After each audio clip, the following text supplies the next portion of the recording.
Hello and welcome to Women in the Coaching Arena podcast. I'm so glad you're here. I'm Jo Lott, a business mentor and ICF-accredited coach, and I'm on a mission to help brilliant coaches build brilliant coaching businesses. In this podcast, I'll be sharing honest, not hype, practical and emotional tools to support you to make the difference that you're here for. Welcome to episode 19 of Women in the Coaching Arena. I'm so glad you're here.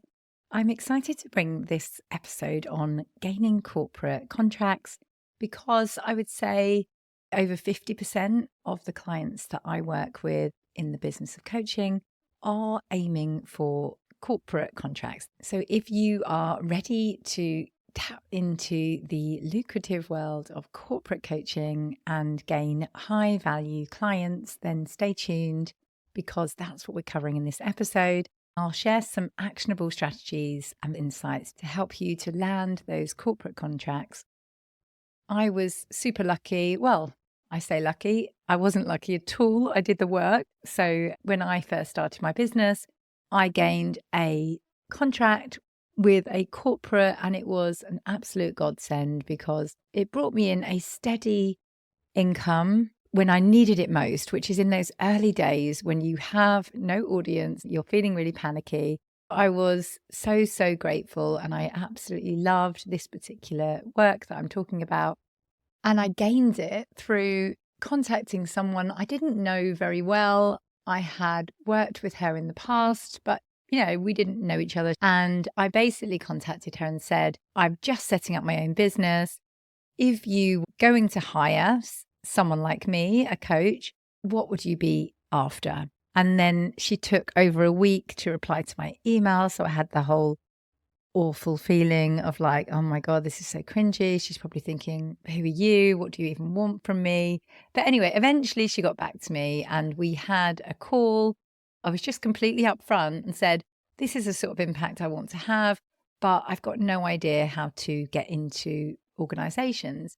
And she was the head of learning and development. I just literally talked about what I did, and I was super passionate about making a difference and telling my story because I wasn't pitching. I had no idea that this was a potential business development call. So anyway, by the end of the call, she said, this sounds like exactly what we need. Would you be prepared to put in a proposal for this? So I did, and it was an amazing start to my business. And I am super grateful. And in fact, I've just taken on another corporate contract, which I should have said no to because it's just not where I'm putting my focus right now in my business. But I just couldn't seem to resist because I thought, gosh, I would have been so happy to have gained another one at the start of my journey. So I will probably speak to some of my clients and see if they want to help me out so I can maintain my focus on my current work. So as Simon Sinek says, let's start with why. Why do we want corporate contracts? They offer a huge opportunity for growth and stability in your coaching practice. They often have larger budgets and it allows you to charge higher rates for your services. And often it's not loaded up with that guilt that often comes when you are charging an individual of like, my goodness, this has to work. So it just feels a lot cleaner. And I know that shouldn't be the case. And there is a lot of inner work to do with making sure that you know the difference you make to an individual so those feelings don't come up. But I do know they come up.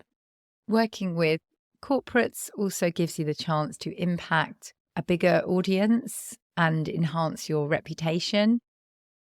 So let's start with some strategies to help you to gain those valuable corporate clients. So there are 6 strategies I will talk about today. Strategy 1, research and identify your ideal corporate client. So I think it's worth taking a moment and narrowing down who is your ideal client. Like write down 3 organizations that you would absolutely love to work with. And that might even lead you to your niche if you haven't niched down already. Research those companies that align with your values and have a genuine need for your services.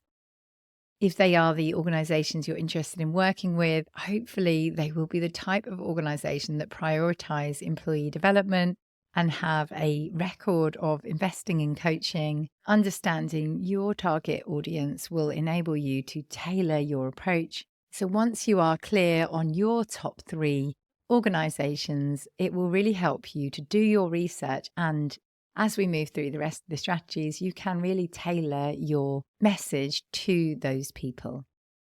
So strategy 2, leverage your network and establish connections. So just like I shared then, that was me thinking, who do I know that I can just do a bit of research with?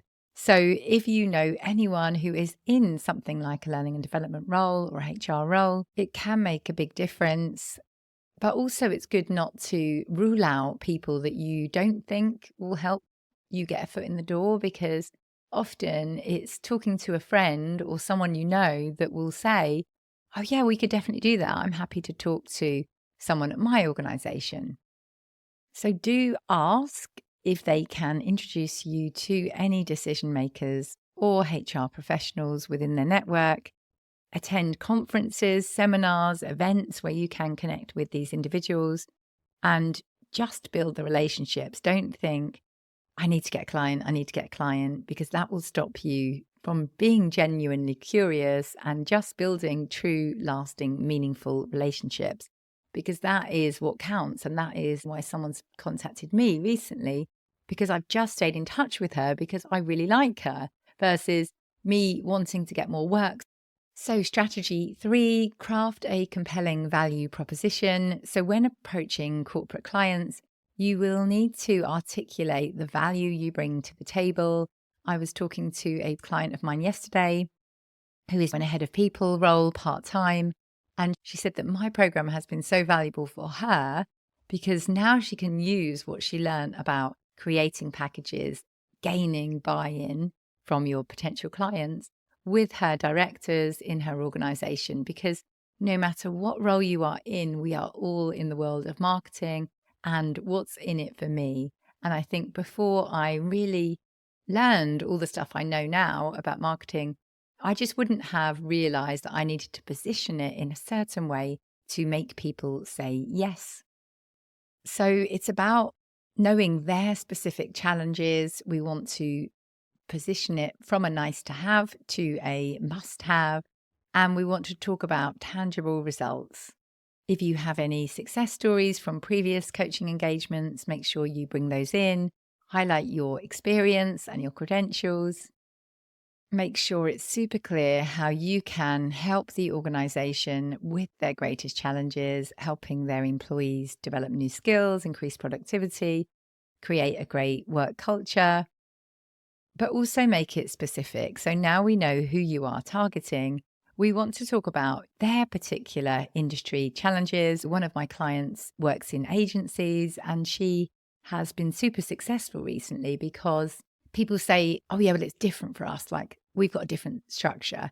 So she now in her outreach can mention, I've got this many years agency experience. I know what it's like for people not to get the structure, and I do get it. So that has really helped her to gain work from organizations. Strategy 4, develop tailored proposals. So back to making sure that they know that this is for them. It's not just like, here is a proposal for leadership coaching. Choose an image that encapsulates their industry. Make sure everything is highly targeted to address their unique needs and the goals of the organization. You will want to do lots of research. Make sure you have had a call and captured exactly what they said their challenges were, and make sure that those are included in your proposal. You'll then want to include a clear outline of how your coaching program can help them to achieve these goals. And this is when you might want to bring in some high-level milestones that you will be covering, so they see, okay, I can understand if we were to do these things, we would get the result that we want. You will want to bring in specific metrics and demonstrate the potential return on investment that they can expect from engaging with you. Tailor proposals show that you have done your homework and you are genuinely invested in their success. And this is not just a blanket message that you have sent to lots of people. Strategy 5, pilot programs and demonstrations. So sometimes a corporate client can be hesitant to commit to a long-term coaching engagement without experience of working with you first. So in these occasions, you might like to offer pilot programs or demonstrations that showcase the value of your coaching services. So I have done one recently where the training and development manager was keen, but she needs to show the leadership team that this is worth it. So I did 25 sessions with people within that organization. We did feedback forms with very specific ratings to enable us to show that the value was worth the investment. So you could consider offering a limited time trial period or condensed version of your full coaching program to build that trust and demonstrate the value of your services. Strategy 6, build strategic partnerships. Collaborating with other professionals in related fields can open doors to corporate contracts. Who else works in those organizations? So it might be other consultants, trainers, other coaches who offer complementary services. Perhaps together you can provide a one-stop shop for that organization's coaching and development needs. These partnerships not only enhance your service offering, but also build your credibility and visibility in the corporate coaching landscape. It's essentially getting that foot in the door, and then your name will be known. And if other organizations say, oh, have you ever held leadership coaching or training? Then they'll say, yes, this is who we've used. So have a think about who you could approach to do a partnership with. This brings us to the end of this episode on gaining corporate contracts. It does often take longer to gain and sign a contract because there are more steps to go through to get that thing signed off. So keep going, keep refining your approach, learn from each experience, adapt your strategies accordingly. I know some people I have worked with have gained most of their corporate work through networking. Other people I've worked with are doing direct email, so being super targeted and following up consistently to gain that conversation. Let's summarize today's episode. So strategy 1, research and identify your ideal clients. If you are just having a really vague goal of wanting to get corporate contracts, it would be really hard.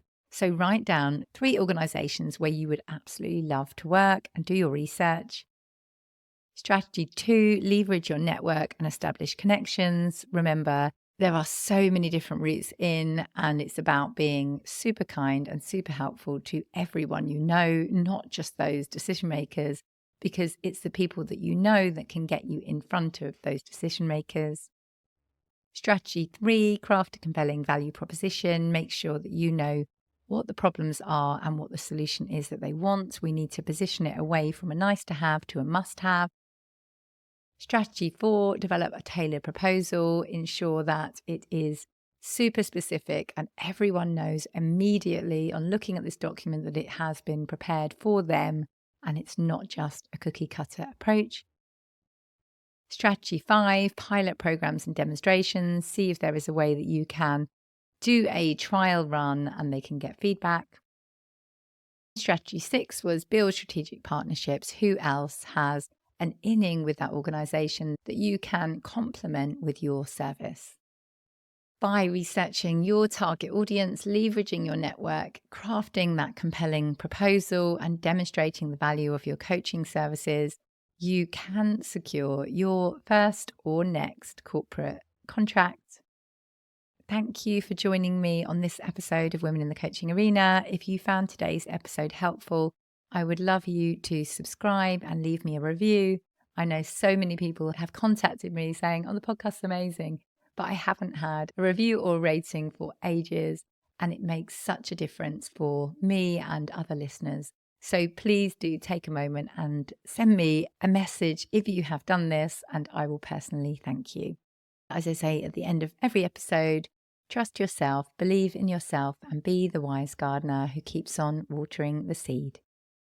Thank you so much for listening to this episode of Women in the Coaching Arena. Please come and say hi to me on LinkedIn or Instagram and let me know how you are getting on in your coaching business and how you're going to go for your dreams this year. My name on LinkedIn is Joanna Lott and handle on Instagram is @JoannaLottCoaching. And I'll also put links in the show notes below. Let me know if you found this episode useful, share it with a friend and leave me a review and I will personally thank you for that. Thank you so much for listening. Speak soon.